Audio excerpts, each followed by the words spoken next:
주님을 찬양합니다. 주님을 찬양합니다. 우리를 찾아오셔서 우리 왕이 되어주시고 우리를 지금도 통치하고 계심을 인하여 감사와 찬양을 드립니다. 이 시간 우리 가운데 오셔서 우리에게 하나님의 말씀을 읽을 때, 말씀을 풀어 들을 때 말씀해 주시는 분이 하나님이심을 알고 이 하나님의 말씀 앞에 우리 자신들이 순종하는 시간 되게 하여 주옵소서.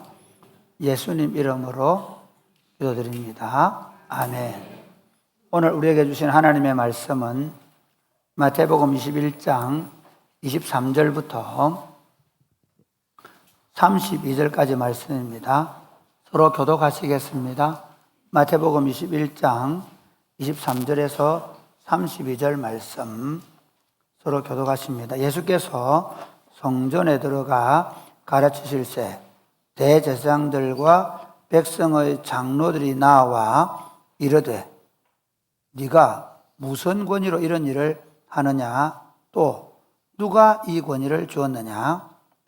예수께서 대답하시되 나도 한 말을 너희에게 물으리니 너희가 대답하면 나도 무슨 권위로 이런 일을 하는지 이르리라.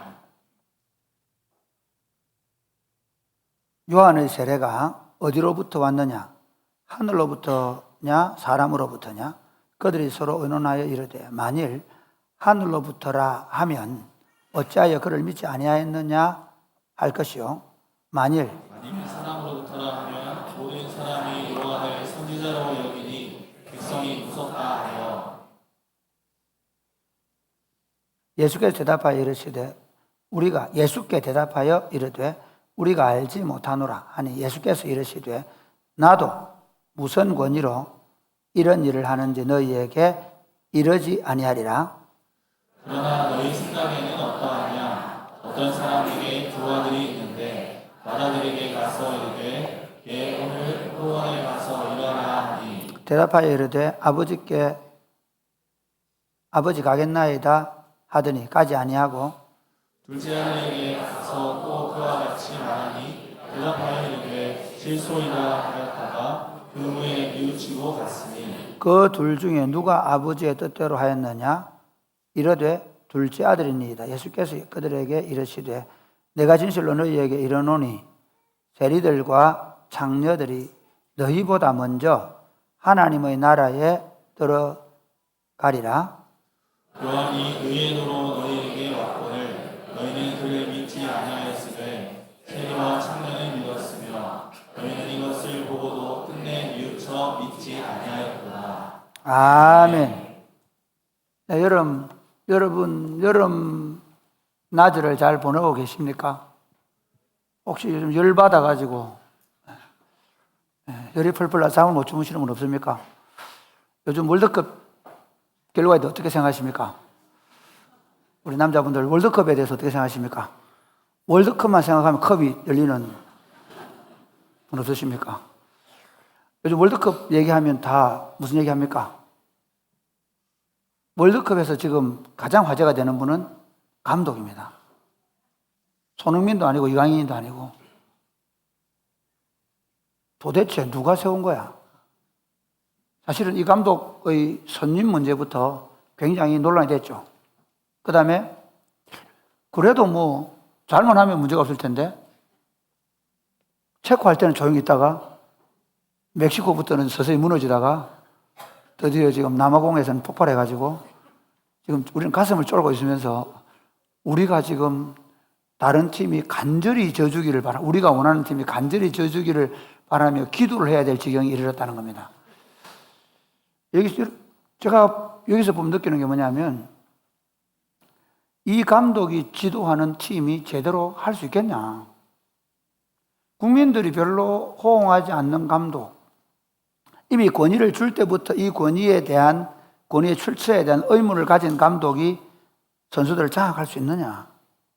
그리고 뭐 그렇다 하더라도 감독이 연습 경기를 할 때 좀 그 능력을 발휘해가 주어진 과정은 좀 그렇다 하더라도 획득된 권위, 괜찮은데? 뭐 어쨌든 간에 좀 잘하고 있잖아. 획득된 권위라도 있으면 따라올 수 있는데 그것도 무너진 팀이 좋은 성적을 낼 수 있느냐 하는 것입니다. 여러분, 어떤 가정이든 어떤 공동체든 나라든 중요한 건 뭐냐면 그 공동체를 이끌어가는 리더십의 권위입니다. 요즘 정당들도 보면 우리나라 두 정당의 제일 큰 문제가 뭡니까? 내려와라. 한쪽은 내려갔죠, 지금. 또 한쪽 안 내려가고 있습니다. 그럼 이렇게 얘기하죠. 야, 나는 당원들이 내게 준 권위가 있다는 겁니다. 투표해서 뽑혔다. 나는 못 내려간다. 그렇죠. 그런데 대부분의 사람들은 그 권위를 인정하지 않습니다. 주어진 권위가 있지만 권위를 획득하지 못하고 있습니다. 그래서 사실은 나라를 세울 때 보면요, 나라를 건국할 때 보면 건국 신화가 있습니다. 주로 건국 신화는 어떻게 이루어졌냐면요, 주로 건국 신화는 하늘에서 와야 됩니다. 그래서 우리 고조선을 세웠던 당군 왕금은 한인의 아들 환웅이 하늘의 아들이 내려와서 마늘을 먹은 그런 여자가 된 곰과 함께 결혼을 해서 사람과, 그러니까 뭐라 그러죠? 이게 좀 이상하긴 하지만 어쨌든 우리 출처가 하늘로부터 왔다는 겁니다. 그렇죠? 그 다음에 보십시오. 박혁거세 같은 경우도 뭐 어디 하늘에서 알이 하나 떨어졌는데 그 알에서 누가? 사람이 난 거예요. 그러니까 출처가 다 어디 있어요? 하늘에 있어요. 왜 그럴까요? 어느 날 어떤 공동체에서 부족장들끼리 모여 있다가 갑자기 누굴 왕으로 세웠는데 누가 인정하겠어요? 그러니까 그 인정을 받기 위해서 그 왕의 권위를 어디에서부터? 하늘로부터 왔다고 말하는 거예요. 그런데 여러분, 이집트의 파라오도 태양신의 아들이라고 얘기해요. 신의 아들. 다 신적인 권위를 가지고 얘기해요. 그런데 진짜 신적 권위를 가지신 분이 누구시에요? 우리가 믿는 예수 그리스도이십니다. 할렐루야. 우리가 들어온 하나님 나라, 하늘나라라고 하는, 하나님 나라고 하는 이유가 뭐냐면 우리가 믿는 예수님만이, 성경이 적어도 말하는 건 우리가 그 성경을 진리로 받아들이고 그 진리 위에서 우리가 예수님을 받아들였다고 한다면 하늘로부터 온 자는 예수님이 나밖에 없다는 거예요. 나는 하늘 아버지로부터 왔고, 그리고 하늘 아버지가 보내서 하늘 아버지가 하는 일을 하고 하늘 왕국을 세우기 위해서 왔다고 말씀하시죠. 그리고 그 하늘 왕국을 세우기 위해서 오신 것을 뭘로 보여주냐면 하늘의 능력을 가지고 질병을 치유하고 하늘의 능력을 가지고 귀신을 쫓아내고 하늘의 능력을 가지고 죽은 사람들을 살려내셨습니다. 그래서 사람들이 몇몇 따르는 사람들이 이분이 하나님의 아들 그리스도시고 하나님의 아들이라고 고백하게 됩니다. 그리고 예수님 십자가에 돌아가시죠. 그런데 여러분, 예수님이 하나님의 아들이라는 것을 증명한 사건은 부활입니다. 이걸 증명하려고 안산홍이는 죽고 나서 지가 부활한다고 하다가 아직도 안 살아나고 있습니다. 그렇죠. 그 다음에 또 한 사람, 지금 신천지의 이만희는 안 죽는다고 얘기합니다. 안 죽을까요? 심지어 독재자들은 죽었는데 안 죽은 것처럼 저 만수상 무슨 궁전에다가 미이라로 놔둡니다. 러시아와 북한에 가보십시오. 영원히 사는 것처럼 포장합니다. 그러나 영원히 사시는 진짜 왕, 그분은 우리가 믿는 우리 구주 예수 그리스도 뿐이심을 믿으시기를 주님의 이름으로 축복합니다.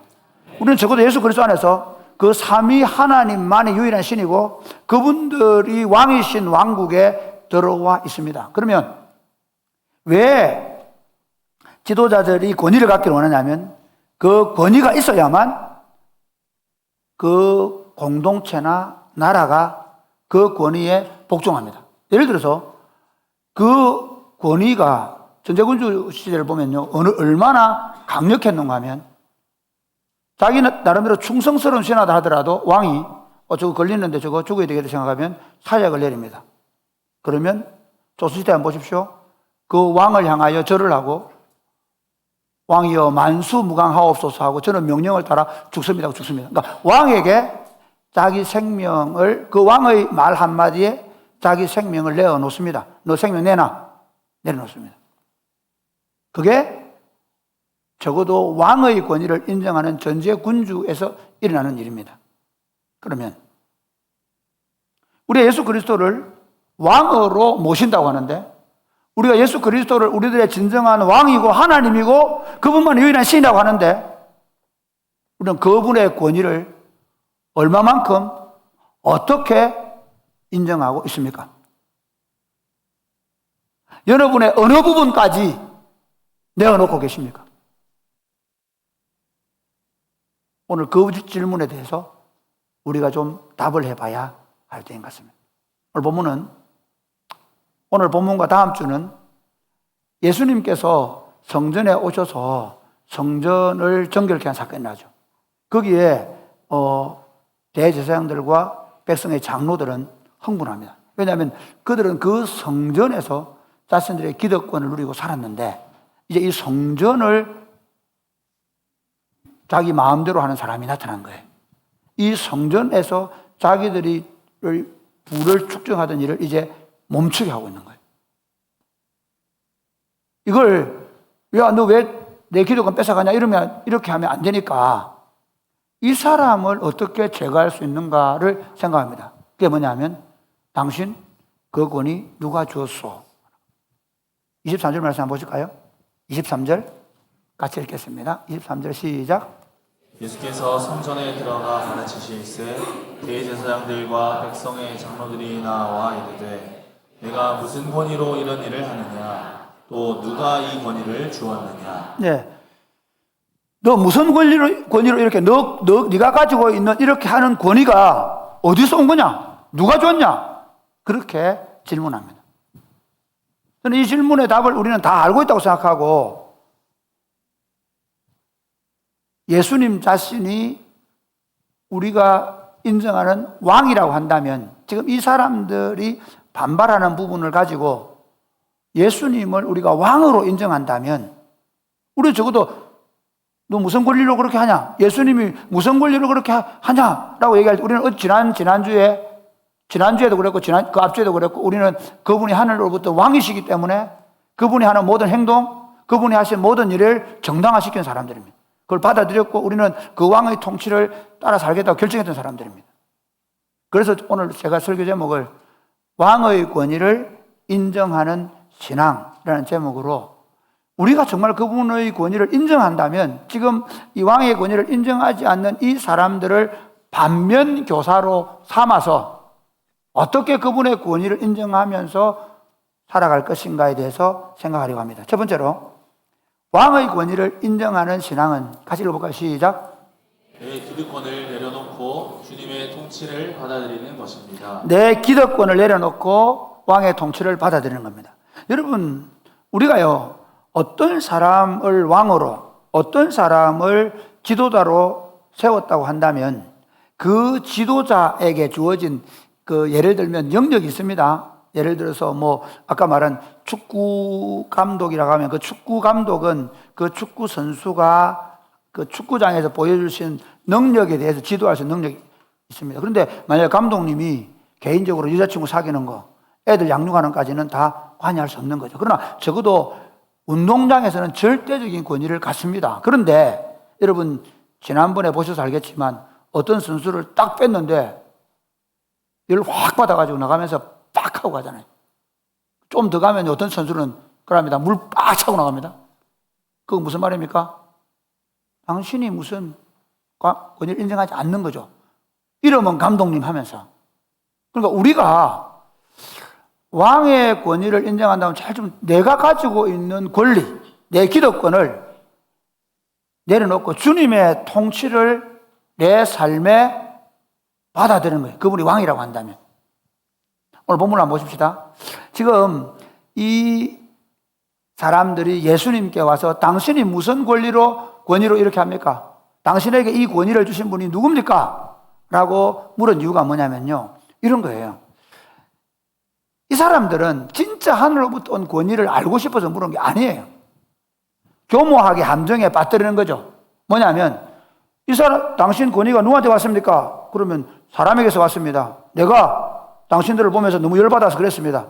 당신들 이게 맞습니까? 그러면 가장 중요한 게 뭐냐면 이스라엘 백성들은 지금 이 시대, 예수님의 시대까지 1400년 동안 성막과 성전에서 이 집은 하나님의 집이고 이곳에서 하나님을 예배한다는 것을 절대화했던 사람들입니다. 성전에서 주어지는 질서와 규칙을 모든 사람들이 반드시 지켜야 했습니다. 만약에 안 지키면 성막에 잘못 들어가면 돌로 쳐서 죽여야 했습니다. 그만큼 절대적인 권위가 주어져 있는 성전에서 사람이 자기 마음대로 예를 들어서 대제사장들이나 하는 일이 마음에 안 든다고 뒤집어 엎는다? 예를 들어서 축구장에서 너 나와. 감독이 교체하는데 안 가요. 그리고 열받아가 공포 차버리고 막 그러면 어떻게 되겠어요? 말이 안 되죠. 네가 뭔데? 지금 만약에 이 자기가 사람에게 아무리 그가 좋은 선한 랍비를 하더라도 그에게 주어진 권위가 사람에게서부터 왔는데 그 일을 하면 백성들로부터 성전을 모독하는 사람으로 낙인 찍히는 거예요. 그런데 만약에 하나님으로부터 왔다 그러면 어떻게 될까요? 지금 예수님의 제자들 정도만 주님이 그리스도시요 살아계신 하나님의 아들이시라고 믿습니다. 그렇죠. 그런데 지금 유대 민중들은 아직 그까지 안 갔습니다. 예수님이 부활하셨을 때 심지어 마리아도 라보니, 랍비여 이렇게 하거든요. 그냥 하나님이 보낸 율법 선생님 정도로 생각하고 있습니다. 좋은 선생님, 선한 선생님. 니고데모도 그렇게 얘기하죠. 그러니까 만약에 이 사람이 하나님으로부터 왔다, 내가 하나님의 아들이라 하는 순간 어떻게 됩니까? 물론 예수님이 그렇게 십자가에 못 박혀 죽죠. 왜? 그 민중들은 예수님을 아직 하나님의 아들로 보지 않습니다. 예수님이 뭐라고 말하든 간에 둘 다가 성전을 모독하든 하나님을 모독한다고 하든 둘 다에 걸려서 백성들로부터 내침을 당하고 죽을 수 있습니다. 예수님은 어떻게 피해가시느냐 하면 24절 말씀 보실까요? 24절부터 27절까지 시작. 예수께서 대답하시되 나도 한 말을 너희에게 물으리니 너희가 대답하면 나도 무슨 권위로 이런 일을 하는지 이르리라. 요한의 세례가 어디로부터 왔느냐? 하늘로부터냐 사람으로부터냐? 그들이 서로 의논하여 이르되 만일 하늘로부터라 하면 어찌하여 그를 믿지 아니하였느냐 할 것이요 만일 사람으로부터라 하면 모든 사람이 요한을 선지자로 여기니 백성이 무섭다 하여 예수께 대답하여 이르되 우리가 알지 못하노라 하니 예수께서 이르시되 나도 무슨 권위로 이런 일을 하는지 너희에게 이르지 아니하리라. 예수님이 대답을 하는 순간 예수님이 빠지는 거예요. 근데 예수님이 어떻게 하냐면요, 그 공을 이 제사장들과 장로들에게 던져요. 왜냐하면 장로들에게 이렇게 묻는 거예요. 그러면 물어보자. 세례 요한은 어디서부터 왔겠냐? 사람으로부터 온 거냐? 하나님으로부터 온 거냐? 근데 만약에 사람으로부터 왔다 그러면 하나님으로부터 왔다 뭐지? 하나님으로부터 왔다 그러면 너 왜 안 믿었냐 너희들? 너 왜 거기 가서 세례 안 받았냐? 왜 세례 요한이 죽도록 놔뒀냐? 이게 문제가 되는 거예요. 그렇죠? 그 다음 사람으로부터 왔다 그러면 자기 스스로 가진 권위다 이렇게 얘기하면 여러분 지금 세례 요한은 지금 예수님 지금 이 시점에서 모든 유대인들이 세례 요한을 순교자로 보는 거예요. 종교에 있어서 가장 강한 게 순교자입니다.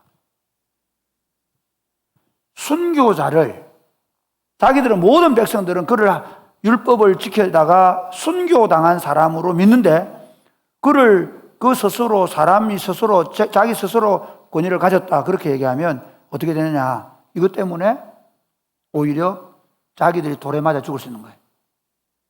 하나님을 모독하죠. 그래서 답을 뭐라고 하죠? 모른다 합니다. 여기서 한번 봅시다. 예수님은 왜 이 질문을 하셨을까요? 단지 피해 가려고 하셨을까요? 아니에요. 이들을 아시는 거예요. 당시의 제사장들과 장로들의 유일한 생각은 자신들이 가지고 있는 기득권을 지켜내는 거예요. 자신들이 가지고 있는 기득권이 뭐죠? 성전에서 엄청난 부를 누리고 있었거든요. 성전에서 종교적으로 존경을 받고, 심지어 그 존경이라는 게 진짜 재밌어요. 진심으로 우러나는 존경이 아니더라도, 마치 제가 여러분에게 좋은 목사가 아니더라도 제가 설교할 때 너 나와 내려와 그 소리 못합니다. 심지어 별로 마음에 안 들어도 목사님이 기도해 주면 고마워하시고 아멘 합니다. 종교라는 게 그런 겁니다. 자신들의 종교적인 기득권을 가지고 자신들의 이익을 추구하고 있는 것을 예수님이 꿰뚫어 보는 거예요. 절대로 이 대답 못하는 거죠. 자기들의 신념을 말을 못합니다. 자신의 기득권을 내려놓지 않으려고 하는 이 종교인들, 이 대제사장들과 장로들의 모습을 우리는 어디서 보냐? 한국교회에서 봅니다. 목사들에게서 봅니다. 여러분 한번 생각해 보십시오. 왜 이렇게 한국교회가 세상으로부터 마치 조롱을 당하고 버림받은 소금처럼 밟히고 있을까요? 만약에 그 왕의 통치가 제대로 실현되고 있다면 그럴 수 있을까요? 너희는 세상의 소금이다. 너희는 세상의 빛이다. 세상을, 우리의 포도원을 저는 이렇게 한번 봅시다. 세상으로 본다면 우리로 하여금 진짜 그런 하나님 앞에서 믿음으로 살아가는 사람의 삶을 살아낸다면 세상이 지금 이럴까요? 우리에게 대해서. 그런데 정말 안타깝게도 교회 공동체 전체는 우리의 기득권을 지켜내는 데 바쁩니다. 우리 예배당을 더 크게 짓고 우리 교회를 더 크게 키워서 우리 교세를 확장하고, 거기 가장 우두머리가 목사입니다. 제가 제 기득권에 가장 가까이 있습니다. 제가 목회를 잘해서 좋은 프로그램을 가지고 교인들이 많이 모이고, 그리고 교인들이 저를 따르면 따를수록 저는 제 기득권이 강해집니다. 제가 한마디만 해도 교회는 저희 말을 들어줄 것이고, 그러면서 점점 저는 제 이익에 몰두할 수 있는 사람입니다. 만약에 제가 목회하면서 더 큰 교회를 내서 내가 말하면 뭐든지 다 되는 교회로 만들어가고 있으면 저는 하나님의 뜻을 행하는 사람이 아니라 제 기득권을 강화시키고 있는 사람입니다. 그것을 여러분 자세히 보셔야 합니다. 우리 목사가 자신의 기득권을 강화시키는 사람으로 전락하고 있지 않은가? 혹시 여러분 교회 공동체 안에서 내가 장로나 권사나 집사라는 직분을 갖고 싶은 이유가 내가 더 잘 섬기고 싶은데 그 기회를 받기 위함입니까? 아니면 장로가 돼서 당회에 들어가서 내가 다른 사람 말 못하는 내가 한마디라도 할 수 있어야 된다고 생각하십니까? 아니면 내가 이 교회에서 40년, 30년을 예수 믿었는데 적어도 내가 이 정도의 직위는 가지고 있어야 되는 거 아니야? 라고 혹시 교회가, 성도들이 생각할 수 있지 않겠습니까? 좀 더 나가 볼까요? 좋습니다. 종교적인 영역에서는 그래 좀 내가 믿음으로 사는 것 같고 하지만 여러분의 인생은 누구 겁니까? 내 인생은 나의 것 혹시 아닙니까? 좋습니다. 여러분 오늘날 대부분의 많은 젊은이들이 예수 믿고 교회에 나오는데 내 인생은 내 겁니다. 내가 원하는 삶을 삽니다. 교회도 못 건듭니다. 여러분 아이는 어떻습니까? 여러분 아이가 혹시 방과후 학교에서 놀다가 아니면 주일 오늘날, 그래서 여러분 아이를 여러분이 잘 보셔야 됩니다. 혹시 방과후 학교에서 애가 다칠 것 같으면 여러분이 매일 나오셔서 눈을 뜨고 잘 보셔야 됩니다. 여러분 우리 교회 교역자들이나 도우미들은 그렇게 할 수가 없습니다. 우리 애가 남에게 조금의 혹시나 손해를 보거나 다칠까 싶어서 우리는 벌벌 떨고 있지 않습니까? 내 인생이 주님의 것이라고 여러분 인정하십니까? 여러분 자녀들이 여러분의 것이 하나님의 것이라고 인정하십니까? 우리는요, 우리 자신이 가지고 있는 이 기득권, 우리가 누리고 있는 것들을 절대로 내려놓지 않겠다고 작심하고 살고 있지 않습니까? 저부터 그럴 수 있습니다. 오늘 이 적어도 대제사장들과 이 장로들은 그런 삶을 살아요. 그러니까 예수님이 오셔가지고 성전을 청소하니까 난리가 난 거죠. 이 그렇게 많이 벌어들이던, 그렇게 누리던 이익을 종교를 방패 삼아, 그러니까 얼마나 거룩하게 이익을 누립니까? 얼마나 거룩한 방식으로 모든 사람들이 꼼짝 못하게 물질을 내놓게 만듭니까? 그걸 이 사람들이 하고 있는 거예요. 사울을 예를 들어 볼게요. 사울을 아말렉을 진멸하러 보낼 때 하나님 이렇게 말씀하시죠. 사무엘을 통해서 당신을 왕으로 삼은 하나님이 당신을 아말렉을 진멸하라고 합니다 라고 하잖아요. 그러니까 어떻게 하느냐면 진멸하러 가서 다 합니다. 그런데 살찐 소와 양을 좀 남겨옵니다. 그리고 기념비를 세우러 갑니다. 그때 사무엘이 나타납니다. 왜 그렇게 했습니까? 묻습니다. 그러니까 이렇게 얘기하죠. 백성들이 그렇게 하자고 했습니다. 핑계대는 게 아니고 진짜 그랬을 겁니다. 이게 문제가 뭐죠? 사울은 백성들로부터 자신의 왕권을 지키고 싶었다. 그래서 더 백성들이 더 자기를 추앙해 주도록 기념비를 세우는 거예요. 우리 삶 가운데 남들이 볼 때는 그럴 줄 알 수 있습니다. 종교적으로든 사회적으로든 심지어 자기 의로 가득 차서 내가 이런 사람이다 이렇게 헌금도 하고 할 수 있습니다. 그런데 그게 종교적이든 사회적이든 아니면 개인적이든 어쨌든 자기 기득권이나 자기 이익을 지키는 것이라면 실패하는 겁니다. 우리는 그분을 왕으로 모시고 그분의 통치 아래에서 내 생명과 우리 가족과 그리고 내가 하는 모든 일들을 기꺼이 내려놓고 그분이 원하시는 삶을, 그래서 그분의 이름이 영화롭게 되고 그분의 나라가 임하고 그분의 뜻이 이루어지기를 원하는 기도를 매일같이 하며 사시기를 주님의 이름으로 축복합니다. 두 번째 보면 왕의 권위를 인정하는 신앙은요, 말뿐인 고백을 버리고 뉘우침의 발걸음을 옮기는 것. 같이 해볼까? 시작. 말뿐인 고백을 버리고 뉘우침의 발걸음을 옮기는 것입니다. 예수님은 이들의 마음을 정확하게, 기득권을 옹이하고 싶은 이들의 마음을 정확하게 보시고 그들의 삶이 어떤 형태인지를 이 비유로 말씀하십니다. 우리 한번 볼까요? 28절 시작. 31절까지. 그러나 너희 생각에는 어떠하냐? 어떤 사람에게 두 아들이 있는데 맏아들에게 가서 이르되 얘 오늘 포도원에 가서 일하라 하니 대답하여 이르되 아버지 가겠나이다 하더니 가지 아니하고 둘째 아들에게 가서 또 그와 같이 말하니 대답하여 이르되 실소이다 하였다가 그 후에 뉘우치고 갔으니 이 그들 중에 누가 아버지의 뜻대로 하였느냐? 이르되 둘째 아들이니이다. 예수께서 그들에게 이르시되 내가 진실로 너희에게 이르노니 세리들과 창녀들이 너희보다 먼저 하나님의 나라에 들어가리라. 여기 첫째와 둘째 아들을 누구를 빗대어 얘기하는지 알겠죠? 첫째는 누구예요? 그들이죠. 종교인들, 제사장들과 장로들. 그 다음에 둘째는 누구죠? 그들이 그렇게 죄악시하던 세리와 창녀들입니다. 여기서 예수님 왜 이 얘기할까요? 포도원의 일꾼, 포도 아들을 보고 포도원에 가서 일해라 그랬는데 첫째 아들을 예하고 예는 했는데 가지 않았다. 둘째 아들은 포도원 가라고 아니요 싫습니다 하고 갔다. 누가 순종한 거냐?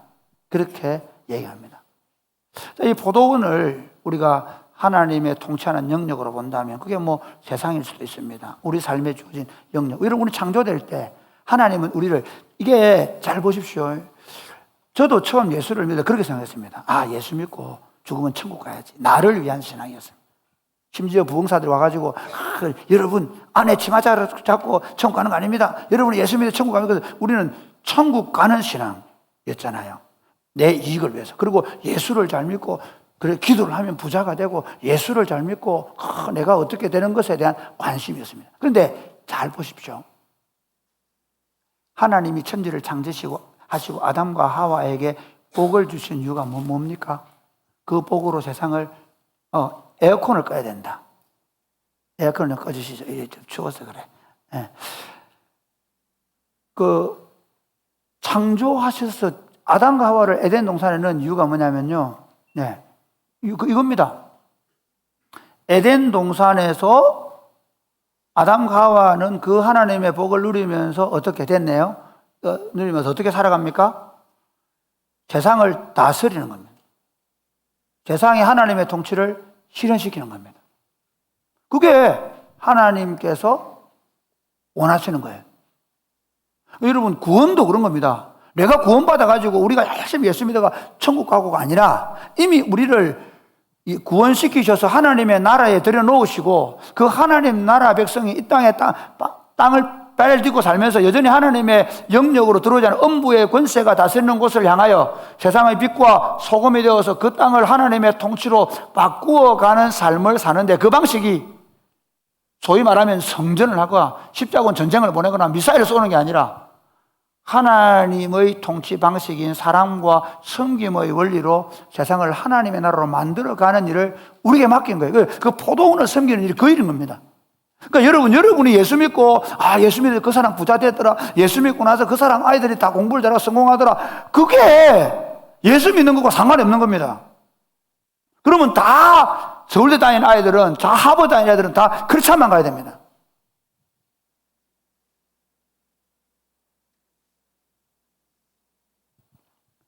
이게 지금 이 사람들은요, 어떤 생각이냐면 이런 겁니다. 지금 이 첫째 아들은 예배를, 오늘 우리 말하면 여러분처럼 예배를 잘 드립니다. 예배 시간에 할렐루야 하면 아멘도 합니다. 설교 시간에 이 추워 죽겠는데 에어컨이 막 지금 잘못해 추워 죽겠는데 참고 있습니다. 어떤 분은 막 갱년기다가 열이 나가지고 벌벌 끓는데도 참냅니다. 이 예배를 잘 드려야 돼. 예배를 시간에 떠들면 안 되고 예배를 잘 드리고 그렇게 하면 보십시오. 그런데 한번 보세요. 그거 괜찮은 겁니다.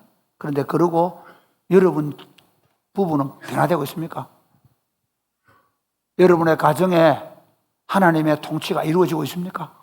여러분 자녀들은 적어도 여러분 안에 진짜 우리 엄마 아빠가 누리는 하나님 나라를 보고 계십니까? 돌소이가 마지막 죽을 때 후회했다더라고요. 자기 아내하고 너무 지옥같이 살았어. 그리고 자식들에게 너무 잘못해 주었어. 여러분 때문에 여러분 직장이나 아파트의 사람들은 하나님의 통치가, 야, 너거 보니까 진짜 하나님 살아계신 거 맞네. 나도 너가 믿는 예수님 믿고 싶어. 그래서 여러분의 안에 변화가 일어나고 있습니까? 지금 주님은 그걸 묻는 겁니다. 너 예했지? 예하고 갔지? 근데 그 포도원이 잘 가꾸어지고 있냐? 그 포도원이 잘 추수되고 있냐? 라고 묻는 거예요. 둘째를 볼까요? 세리와 창기들. 여러분, 복음서 그 얘기 하는 거예요. 자, 하나 예를 들어볼게요. 삭개오 집에 갑니다. 그렇죠? 삭개오는 그 당시 모든 유대인들이 돌팔매질하는 로마의 앞잡이, 저 세리놈, 악한 놈, 나쁜 놈이었습니다. 그런데 그가 예수님을 만납니다.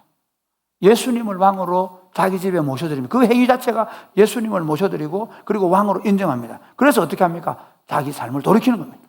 그 돌이킴의 결과가 뭡니까? 가난한 자들에게 자신이 그렇게 우상시하던 물질을 나눠줍니다.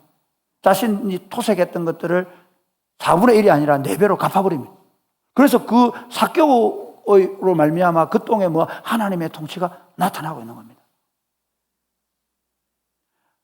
하나님을 왕으로 인정한다라는 말은 무슨 말이냐면, 우리가 지금까지 내 기득권과 내 탐욕을 위해 살아가던 삶에서 회개한다는 말은 돌이키는 겁니다.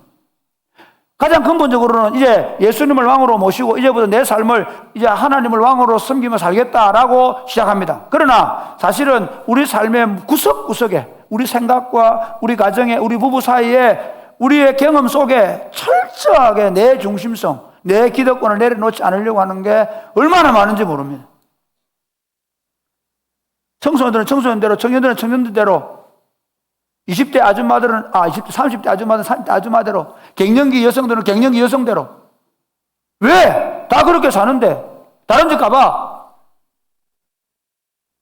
우리는 그렇지 않습니다. 우리 설교를 들으면서 예, 아멘, 할렐루야가 아니라 나는 이제 그렇게 안 살기로 했어요. 다른 부부는 다 그렇게 자기를 위해 살고 우리 새끼, 내 새끼밖에 모르는 삶을 산다 하더라도 나는 그렇게 안 살 거예요. 내 아이를 하나님께 맡겨드리고 그리고 그 하나님의 통치 아래에서 우리 아이를 양육할 거예요. 사랑하는 여러분, 여러분이 왕의 권위를 인정한다면 말뿐인 고백을 내려놓고 뉘우침의 발걸음을 옮기시기를 주님의 이름으로 축복합니다. 마지막 세 번째, 왕의 권위를 인정하는 신앙은 이제 같이 읽어볼까요? 시작. 끝내 뉘우쳐 믿음으로 하나님 나라를 소유하는 것입니다. 여기서 조금 더 세게 나가면 끝내 뉘우쳐서 믿음으로 하나님을 소유하는 거다. 여기 예수님의 말씀을 보면 재밌습니다. 31절 한번 보실래요? 31절 시작. 그들 중에 누가 아버지의 뜻대로 하였느냐 이르되 둘째 아들이니이다. 예수께서 그들에게 이르시되 내가 진실로 너희에게 이르노니 세리들과 청년들이 너희보다 먼저 하나님의 나라에 들어가리라. 여기서 세리와 창녀들이 너희보다 하나님 나라에 먼저 들어간다 되어 있죠. 그 다음에 32절을 보세요. 시작. 요한이 의의 도로 너희에게 왔거늘 너희는 그를 믿지 아니하였으되 세리와 청년을 믿었으며 너희는 이것을 보고도 끝내 뉘우쳐 믿지 아니하였도다. 자, 이 말입니다. 그래, 그럼 좋다. 너희가 지금 세리와 창기들이 먼저 하나님 나라를 받을 것인데 너희들은 끝내 뉘우치지 않아서 못 들어갔다. 이게 예수님이 자기들이 이제 그 권위에 대한 문제를 물었을 때 예수님이 세례 요한을 가지고 왔잖아요. 세례 요한으로 끝장을 봅니다. 자, 너희가 세례 요한에 와서 회개하라, 하나님 나라가 왔다라고 했는데 너희는 그에게 안 나아가서 그 나라를 받지 못했다. 그런데 세리와 창기들은 그에게 나아가서 회개함으로 하나님 나라를 받아들였다. 그런데 너희들은 그것을 보고도 끝까지 지금 뭐하고 있구나? 들어오고 있지 않구나. 이 얘기는 조금 더 가면 좋겠습니다. 지금은 그 세례 요한이 순교자가 되고 그 다음에 누가? 그 세례 요한이 말한 하늘나라가 직접 임했고 그 하늘나라 오신 그리스도께서 그들에게 말씀을 전하고 있는데도 불구하고 끝내 회개하지 않고 있구나 라고 이야기하고 있는 것입니다. 사랑하는 여러분, 우리의 삶이라는 게 그렇습니다. 사실 우리가 예수님을 구주로 믿습니다라고 말은 하지만 여러분 가장 밑바닥은 누가 있습니까? 자기가 있습니다. 사실은 우리의 설교나 우리의 예배는 그 부분을 건드려야 됩니다. 그런데 우리는 어떻게 하냐면요, 더 거창한 예배, 웅장한 성가대가 있고 엄청난 수의 숫자들이 모여드는 예배, 거기서 좋은 찬양팀이 있고 그래도 거기서 예배를 드리고 나면 내가 예배를 잘 드렸다고 생각합니다. 우리의 예배의 핵심은 여러분의 삶이 끝내 돌아오는 겁니다. 안 돌아오고 싶어서 미치는 거죠. 안 돌아가려고 몸부림을 치는 거죠. 여기는 목사도, 여기는 누구도 예외가 아닙니다. 자기를 안 내려놓으려고 합니다. 그런데 여러분, 이걸 안 내려놓으면 하나님의 나라가 여러분에게 없습니다. 우리는 예수 믿으면 하늘나라 들어가지. 아니요. 좋습니다. 심지어 하늘나라에 들어와서도 못 누립니다. 예를 들어 볼까요? 여러분 부부 안에서 남편들에게 네 아내를 내가 너를 위해 생명을 준 것처럼 사랑해라. 그 예수님의 왕이신 통치를 내가 받아들이고 그리고 아내가 너 남편을 좀 부족하고 모자라더라도 복종하고 사랑해라 라고 하는 그 가정에 하나님의 통치는 자유함입니다. 하나님의 통치는 기쁨입니다. 하나님의 통치는 평강입니다. 그게 이루어질 겁니다. 그런데 남편이 내 욕심대로 내 마음대로 하겠다는 마음을 가지고 아내를 지배하고 누리려고 하는 마음이 있는 그리스도인 가정에 하나님의 통치가 일어날 수 있습니까? 저 뭐야 저게? 왜 저래? 양말도 뒤집어 하고 양치질도 똑바로 안 해오고 계속 잔소리를 해대는 그 아내 속에 아내를 통해, 아내 속에도 그렇고 아내를 통해 남편에게도 평화가 있습니까? 지금 이 땅의 평화는 미국이 무력이 약했습니까? 주식이 1,500을 안 올라가서 지금 다들 힘들어하고 있습니까? 올라가면 올라가는 대로 한번 보십시오. 폭락할 때마다 떨어지는 그 떨어지는 것에 또 반대쪽은 죽어납니다.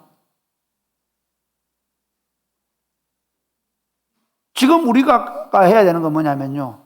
물론 여러분 주식이 올라와서 여러분들이 살면 좋아할 수 있고 또 여러분 남편들이 더 좋은 환경에서 직장 생활하고 여러분의 돈을 많이 갖다 좋은 일이죠. 그러나 그건 그냥 좋은 일이에요.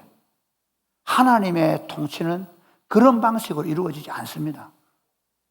우리가 하나님 나라를 끝내 이 말은 진짜 내 알량한 자존심을 딱 내려놓고 내가 끝까지 붙잡고 있던 어떤 것들을 기득권을 내려놓고 그분 앞에 내 삶을 온전히 옥합을 깨뜨려서 깨뜨릴 때 이해를 한번 들어볼까요? 나아만을 한번 보세요. 나아만을 보면요. 나아만이 처음에 그가 아람의 군대 장관입니다. 그는 이스라엘을 쳐들어가서 사람들을 마음대로 잡아가던 사람이었습니다. 그런데 나병이 들었습니다. 어떤 약을 써도 안 되는 거예요. 그런데 거기 이스라엘에 잡혀온 여자아이가 이스라엘에 가면 살 수 있습니다. 그 선지자 앞에 가면 됩니다. 그래서 그 자존심을 다 내려놓고 그렇잖아요. 아니 점령군의 군대 장관이 다 내려놓고 임금 앞에 왔습니다. 그런데 심지어 임금이 왔습니까? 해야 되는데 안 합니다. 저는 못 합니다. 저 선지자한테 가십시오. 그러면 선지자에게 가면 선지자가 발벗고 나와야 되는데 선지자가 자기는 나오도 안 하고 계약서 하나 딱 보내놓고 얼마나 자기 자존심을 바닥을 치게 만듭니까? 요단강에 가서 몸을 7번 담그세요. 그때 완전히 그동안 참았던 그 밑바닥을 드러냅니다. 가자! 우리 나라에 가면 훨씬 더 좋은 강이 있는데 거기 가면 물이 더 좋은데 그러죠. 그때 뭐라 합니까? 저는 이걸 끝내려 봅니다. 종들이 지금 무슨 말씀하십니까? 선지자가 다른 것도 시킨 게 아니고 강에 가서 몸 7번 담가라는데 그걸 못 하십니까? 그것까지 하셔야죠. 거기까지 내려놓으셔야죠. 그래야 하나님의 통치가 당신의 몸에 나타나서 당신이 낫게 되는 거예요. 오늘 여러분 내려놓지 않은 부분 뭐 있습니까? 끝까지 가지고 있는 알량한 자존심 뭡니까? 여러분 절대로 이건 내려놓으면 안 된다고 생각하고 사투를 벌이고 있는 부분은 뭡니까? 그것 때문에 하나님의 통치가 여러분의 삶에 나타나지 않는 겁니다. 우리는 이렇게 생각합니다. 대충 뭐 예수 믿고 목사님 뭐 그렇게 예수를 어렵게 믿습니까? 저는 아니요. 예수 믿는 게 너무 쉽습니다. 너무 단순합니다. 그분을 왕으로 인정하고 그분에게 다 내려놓는 거예요. 아브라함이 갈 때 우리를 떠나라. 그래서 떠납니다. 그래서 가는데 다 내려놓고 본토를 떠났습니다. 그렇죠? 근데 친척은 데려갑니다. 누구요? 롯을 데려갑니다. 그런데 하나님 그 친척인 롯을 끊어내도록 싸움을 만들어버립니다. 그렇죠? 그 다음에 어디요? 갔는데 애굽에 내려갔는데 애굽의 왕이 자기를 죽일 것 같습니다. 그래서 아내를 내놓습니다. 누구 하려고? 내 지키려고. 나를 지키기 위해서 아내를 내놓습니다. 그게 아브라함. 우리 안에 있습니다. 다 내놓은 것 같죠? 주를 위해 살겠다고 고백하고 금요기도마다 기도하고 합니다. 그런데 진짜 내려놨습니까? 아닙니다. 안 내려놓습니다. 그런데 아브라함의 삶의 마지막을 한번 보십시오. 너 사랑하는 독자 이삭을 모리아에 내려놔라. 모리아 땅에 가서 바쳐라. 그게 바로 아브라함을 하나님의 사람으로 만들어가는 과정입니다. 이삭은 아브라함에게 약속하신 하나님의 기업입니다. 그의 후사입니다. 롯이나 엘리에셀하고는 비교가 안 되는 확실한 후사입니다. 그런데 그리고 사실은 자기보다 이제 나이 든 자기보다 훨씬 소중한 존재입니다. 그런데 그를 번제단에 내려놓을 때 하나님의 통치가 그 이삭을 통해 예수 그리스도에게 이어지는 겁니다. 말씀을 맺겠습니다. 사랑하는 여러분, 저나 여러분이나 우리는 너무 많이 쏟고 있습니다. 우리는 예수를 잘 믿는다고 생각합니다. 일요일마다 예배당에 와주는 걸로, 거기다가 헌금도 하고 봉사를 열심히 해주는 걸로 꽤 괜찮다고 생각합니다. 그런데 잘못하면 이럴 수 있습니다.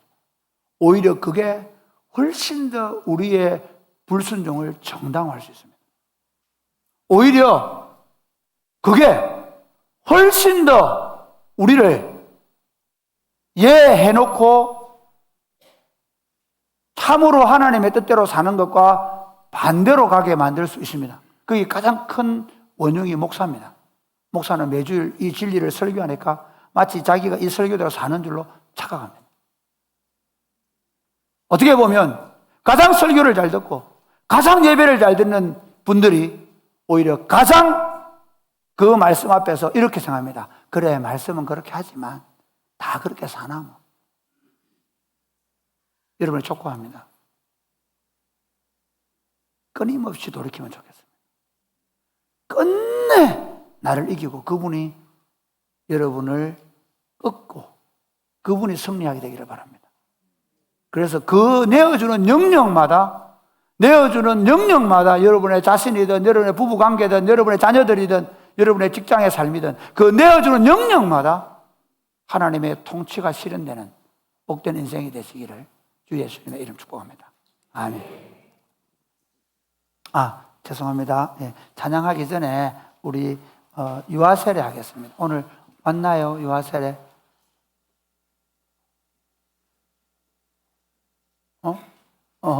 저기서 신랑 신부 입장처럼 등장하네요.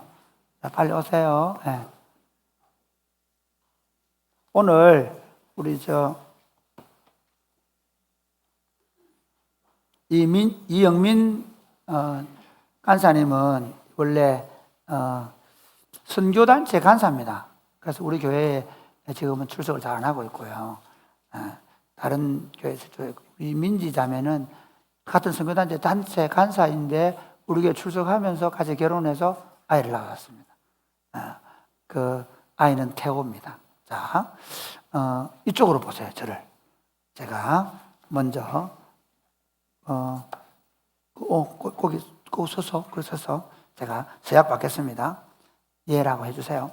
여러분은 이 아이가 예수 그리스도의 보혈로 죄 씻음을 받아야 하고 성령의 은혜로 새롭게 되어야 한다는 사실을 인정합니까? 여러분은 이 아이에 대한 하나님의 언약을 확신하고 여러분 자신이 믿음으로 구원 얻은 것과 마찬가지로 이 아이도 주 예수 그리스도의 속죄를 믿음으로 구원을 얻을 수 있다는 사실을 인정하면서 신앙적인 양육에 힘쓸 것을 소양합니까? 여러분은 지금 이 아이를 온전히 하나님께 바치고 겸손한 마음으로 하나님의 은혜를 의지하며 친히 경건의 본을 아이에게 보여주고 그를 위하여 기도할 뿐만 아니라 그와 함께 기도하고 거룩한 진리의 도를 가르치고 주의 교훈으로 양육하는 일에 최선을 다하여 수양합니까? 예, 꼭 하세요. 태호 맞죠? 이태호. 예, 자, 그 다음 혹시나 몰라서 태호는 남자 맞죠? 자, 교인들 시작합니다. 자, 여러분은 지금 이 아이를 언약의 자녀로 받아서 교회 공동체 안에서 믿음의 본을 보이며 사랑으로 가르치고 자기가 태우라고 얘기합니다. 양육하고 훈련시켜서 교회 공동체의 일꾼으로 세우는데 최선을 다하기로 생각합니까? 예. 자, 이제 세례를 주겠습니다.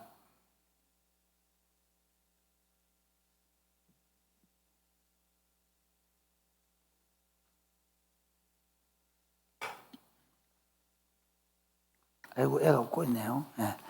너무 좋아합니다. 하나님의 언약의 자녀 이 태호에게 내가 성부와 성자와 성령의 이름으로 세례를 주노라. 아멘.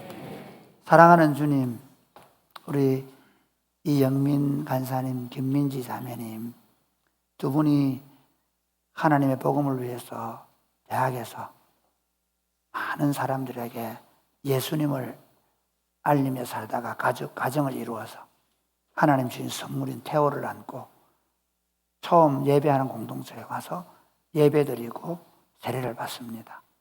하나님 이 두 분이 하는 삶 위에, 이 두 분이 걸어가는 모든 걸음 위에 축복해 주시되, 특별히 태호를 통해서 하나님의 영광스러운 통치가 더 힘있게 나타나게 하여 주옵소서. 아이가 영육간에 강건하게 하시고 성령으로 충만한 아이가 되게 하여 주옵소서. 예수님 이름으로 축복하며 드립니다. 아멘. 그대로 서 계세요. 제가 공포하겠습니다. 이태호는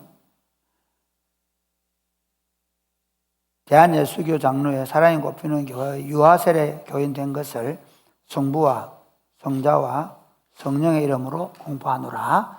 아멘. 네. 조금만 자리에 앉아 계세요. 자, 찬양하겠습니다.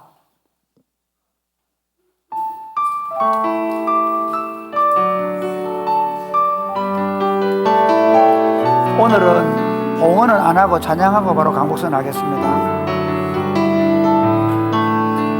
우리 다 일어나실까요? 주님 말씀하시면.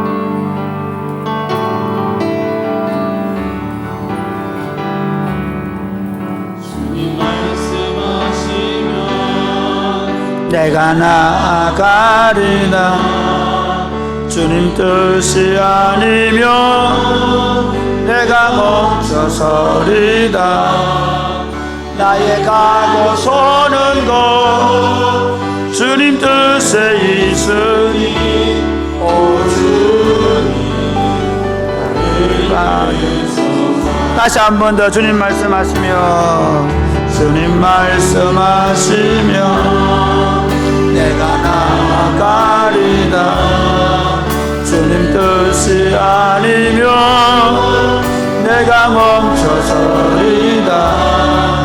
나의 가고 서는 것 주님 뜻에 있으니 오 주님 나를 이끄소서. 뜻하신 그곳에 나 있기 원합니다. 이끄시는 대로 순종하며 살리니 연약한 내 영혼 통하여 일하소서. 주님 나라와 내 뜻을 뜻하신 그곳에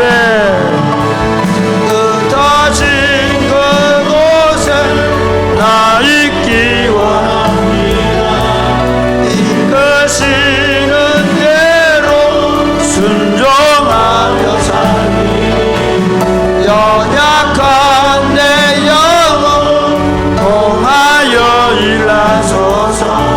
주님 나라와 그 뜻을 위하여 오 주님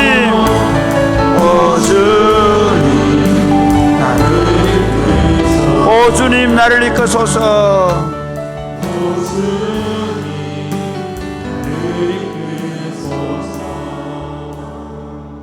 다 같이 여러분 자신들을 한번 돌아보면 좋겠습니다.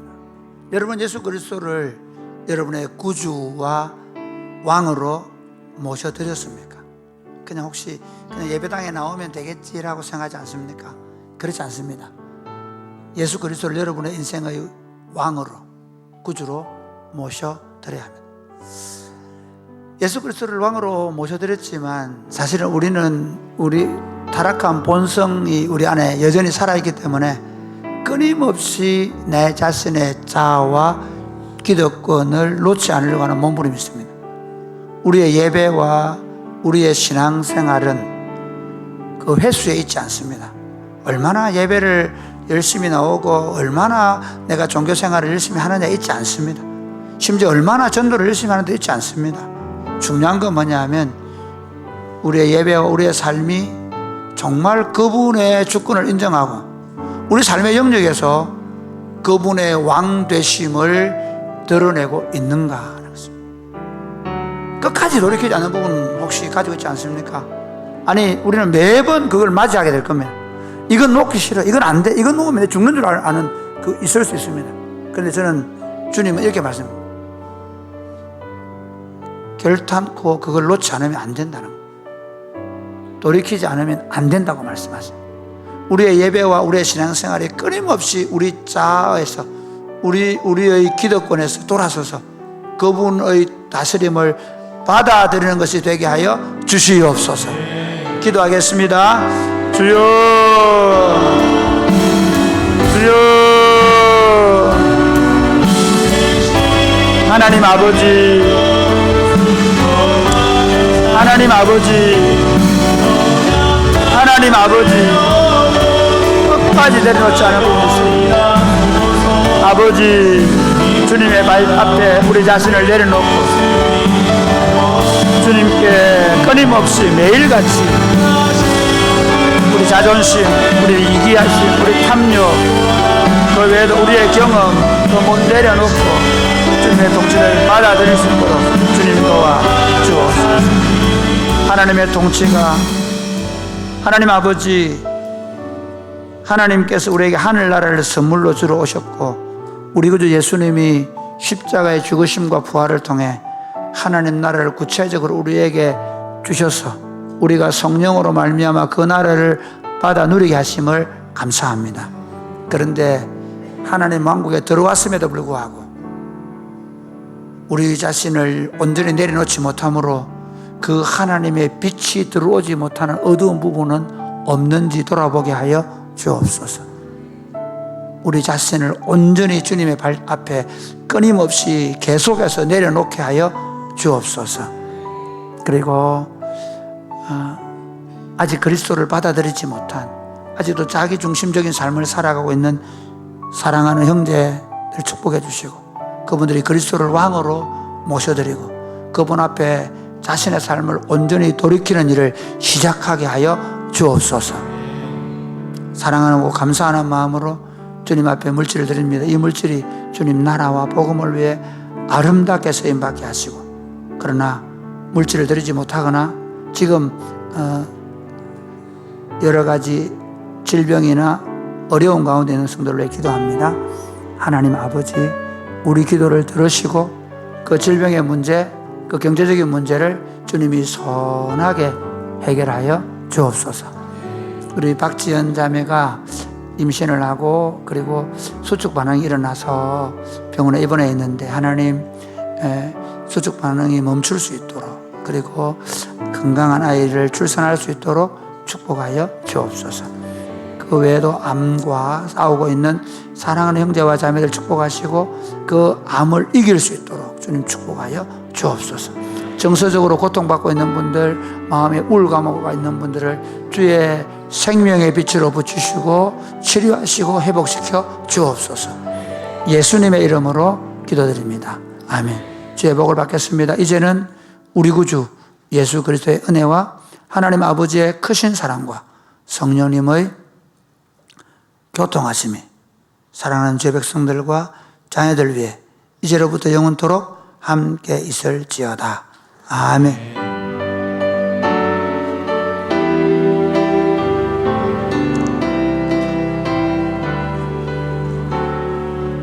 오늘 두 가지를 먼저 하겠습니다. 축하하겠습니다. 우리 김희신이 박미지 어제 결혼해서 따끈따끈합니다 지금. 내일 신혼여행 가는데 행복하게 살라고 박수 한번 보내겠습니다. 보면 잘 아시겠지만 커플 신발 신었습니다. 자, 박수하고 내려가시고요. 그 다음에 우리 앞으로 이영민, 김민지 자매 앞으로 나오세요. 이번부터는 유아셀의 부모 교육 수료증들입니다. 앞으로 나오세요. 위 두 사람은 본교회 유아셀의 부모 교육을 성실히 이수하였으며 자녀를 말씀과 사랑을 키울 것을 다짐하였기에 이 정서를 수여합니다. 2026년 6월 28일 사랑의 고편의 담임 목사 구빈건, 이것과 함께 유아셀의 정서를 드립니다. 박수 한번 보내겠습니다. 이제 축복하겠습니다. 그대로 서 계세요. 앞으로 오시고요. 네.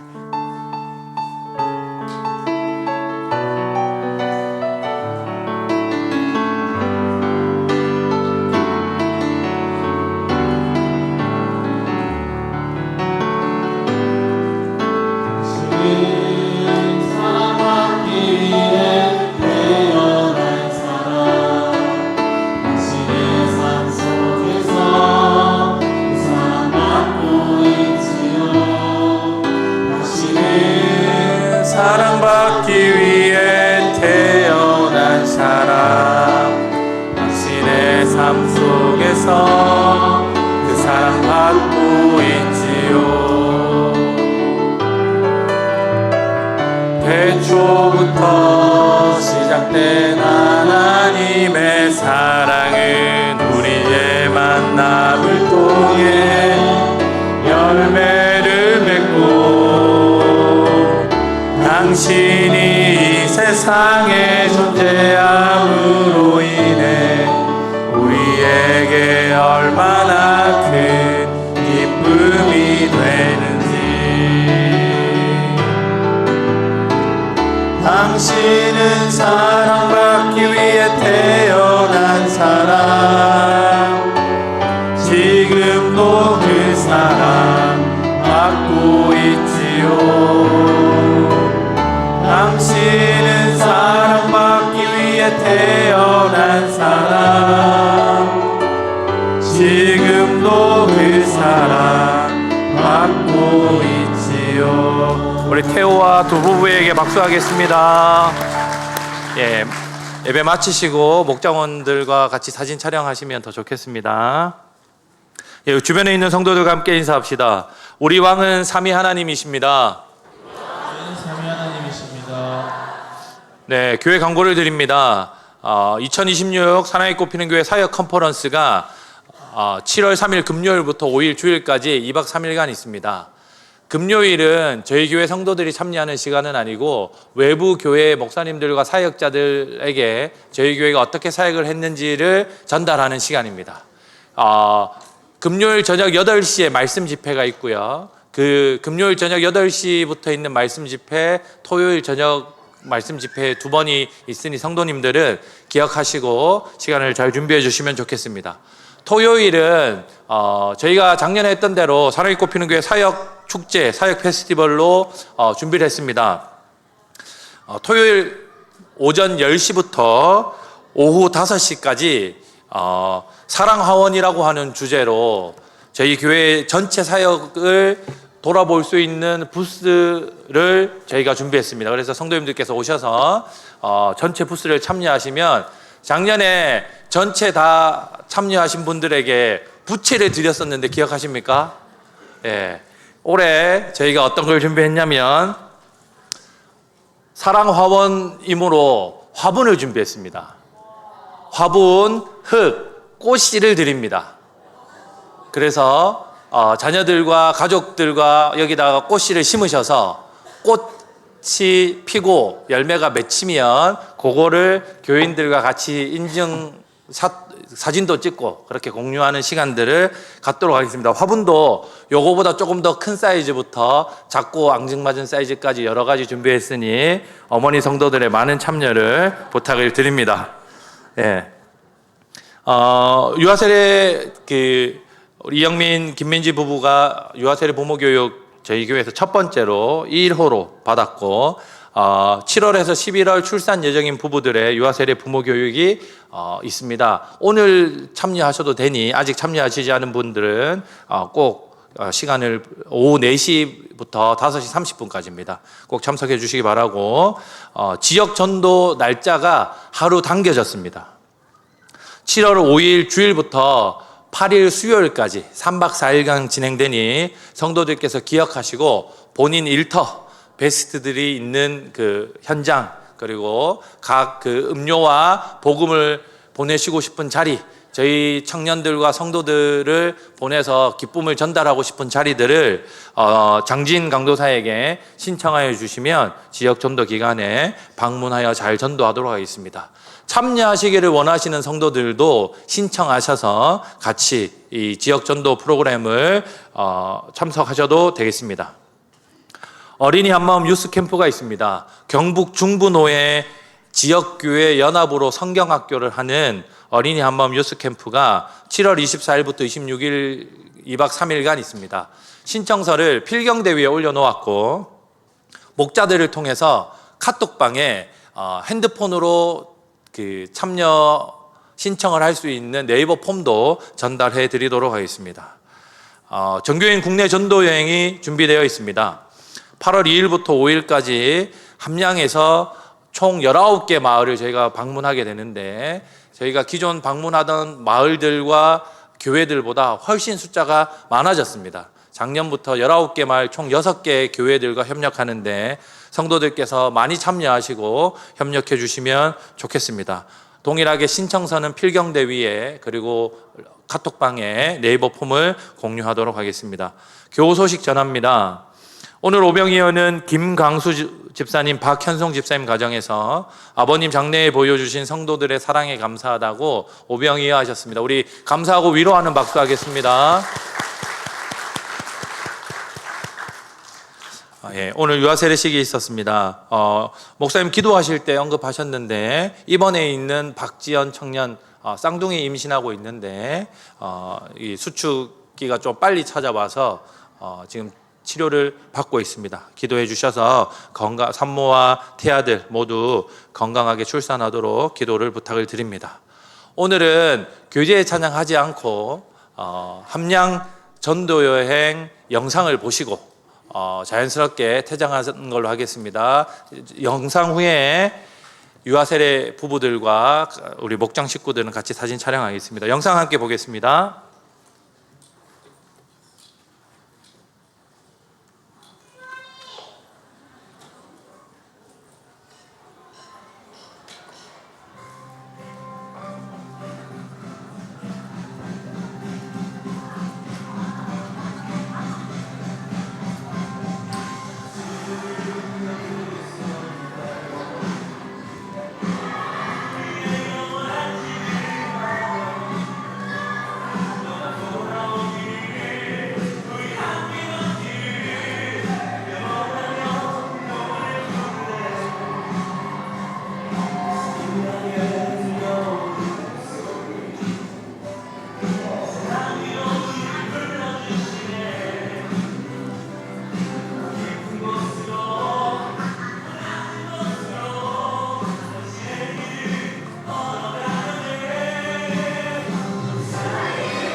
네, 식사 맛있게 하십시오. 우리